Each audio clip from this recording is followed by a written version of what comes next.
Hi, here we go. Okay, top layer. Okay, I've done this experiment. I put tons of tortillas here. It pops off. It didn't do any dripping. I'll peel that off after. I'm calling this Sand and Sea. Isn't that pretty? Sea salt, winter wood, celadon bloom, a whole pile of a peacock. That's a mako. I put some sky and another celadon storm. Anyway, it looks like the sandy beach. I did two. These will pop up. There's no dripping because it's sea salt at the bottom and it's really stable. So I'm sure, yeah, that'll just pop off. I did it on the inside too. Very pretty. Nice. I'm happy with that. Cool. Yeah. Next. Okay. All right. My first try at River Birch. River Birch all. And, okay, I did smooches of blue reptile textured turquoise and blue midnight with seaweed on the top, and that's why it came a little darker at the top. Seaweed does a lovely job that way. This is on white spec. It's Tucker's clay. And this is on, I think it's red smooth. So that's the difference between the red and the white. Almost nothing. Nice. And no dripping, so this will pop off. Cool. Okay. Okay. And that's Arctic textured turquoise and a whole lot of oatmeal. Oh, that's pretty. And I always do it on the inside too. Nice. Okay, I've got cones here. This is my top. I put it in at cone 7, and my 5 is down.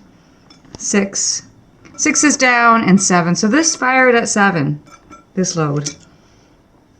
All of that's good old birch and cordovan with a little bit of light flux. That's so pretty.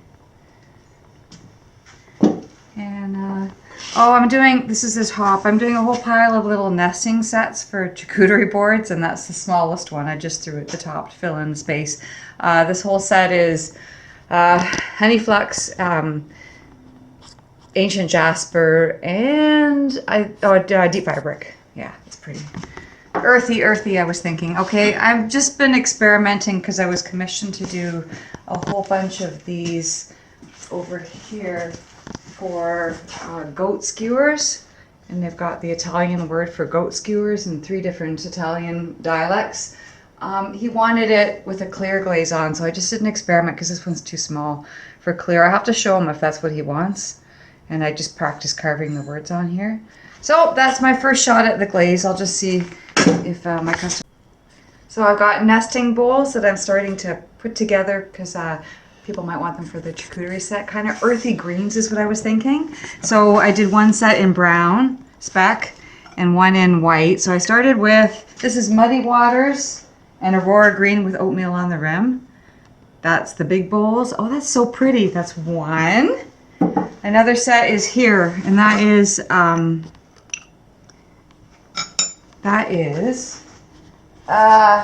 iron luster, lustrous jade, and oatmeal on the rim. See, I'm kind of thinking this, so there'll be like sets. Kind of earthy, and you can choose the ones for olives or dips or jams or whatever you want. More on other layers. This is the one with the honey flux that goes with this set. There's more that fit in. And, oh, I had a very special commissioned soap dish. Oh, cool, that's nice. I do these other dishes. He wanted one that clicked in. So I did like a bowl and closed it in on the top, let it get leather hard, and I cut it in half and flipped it. And obviously it shrunk. It did shrink the 14% for sure. And placed it in and pushed it in and put holes and carved the edge.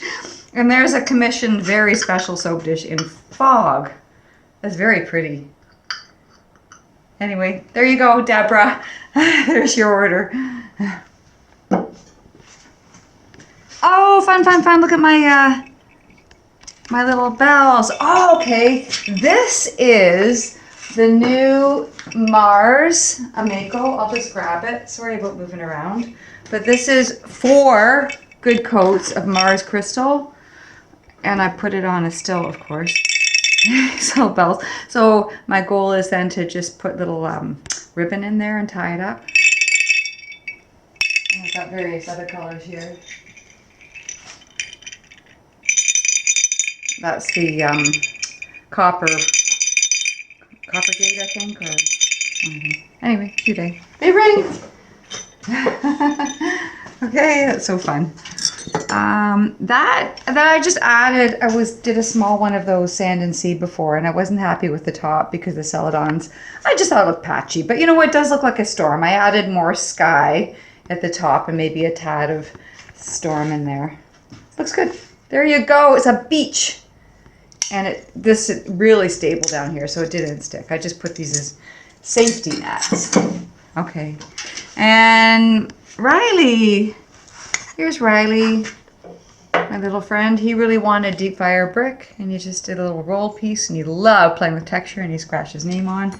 And this one he did in Adventurine, not black Adventurine. The other one is not food safe. And mine was getting a bit dry, so it went on crackly. And I should have watered it down more. Anyway, it crawled because of that, but I'll put another coat. See, the bottom's better. That's the sparkly Adventurine I want. Probably because it fired... This one fired to 6. A good cone 6 and not 7, and it's the middle. So we'll see what the bottom layer did. Anyway, this Riley's. I had a lovely lady named Anne, and she brought her granddaughter, Maya, here to do a pottery project for a Christmas gift. And finally they came and did some glazing, and I'll show you what she did. This is Anne's. Oh, lovely. That's just sapphire float with one of my beautiful rolling pins. She will be so excited. See Anne, there you go. Anne, that's pretty. Gorgeous. Oh, I feel so good about that. It was so sweet to see Anne and Maya together. Really nice relationship, grandmother, granddaughter. Anne made a bunch of these. They're coasters because we had lots of clay sitting around. She did a bit of texture on them. I'll put those, I got them from Amazon, super cheap. You just put the little plastic stickies at the bottom for the coasters. It looks like she's got 4. I just had to dry them flat and put weights on them to dry. Oh, they're cute. She'll love it. Got a whole set. Aw, lovely. Okay, more of my nesting pots. Oh, I like this. Okay, what did I do here?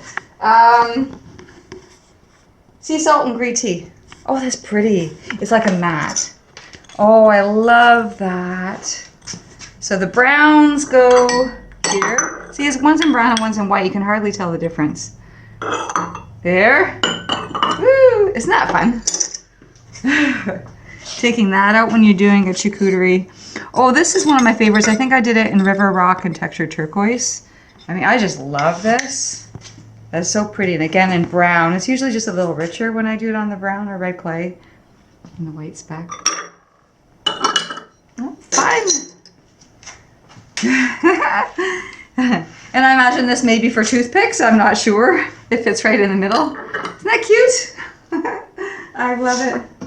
Okay, the last layer is students' work. They'll love it. So Anne brought her granddaughter, Maya, who made these as she's got a cat that she absolutely adores. So she made these as food bowls. Isn't that pretty? I would keep it if I were her. So that is 4 heavy coats of rainforest with ancient jasper on the edge.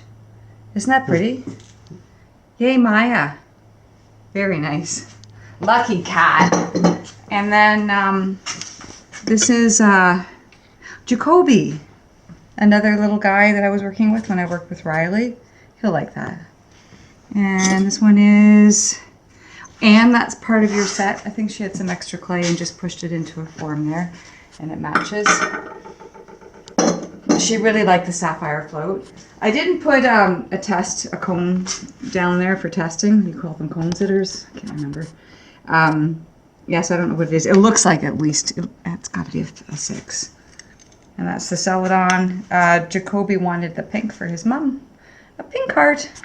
Weeping Celadon. There we go. Weeping plum. Yay, that's it. Good opening.